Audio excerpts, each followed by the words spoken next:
EFCC versus Ize-Iyamu and 4 others. Federal High Court don adjourn the case to October 15, 2020. Federal High Court wey dey Benin City for Edo State don resume hearing for the case wey Economic and Financial Crimes Commission (EFCC) file unto alleged 700 million money laundering against APC governorship candidate for September 19 election, Pastor Ize-Iyamu and 4 others.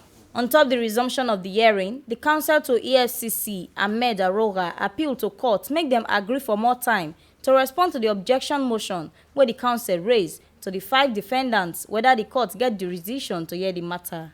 The presiding judge, Justice Mohammed Umar, grants the request of the EFCC counsel as he give am 7 days to respond. Justice Umar still dash the defendants' counsel 7 days to respond to the response of EFCC counsel. The trial judge adjourned the case go October 15, 2020 for continuation of the hearing until the motion on top notice bordering on the jurisdiction of the court to hear the case where the counsel to the defendants file.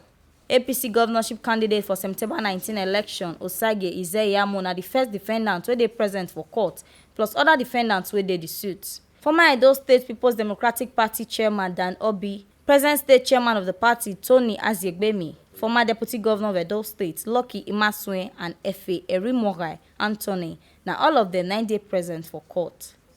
This one na the ogbonge informator wey dey carry come give una on top inside Edo today.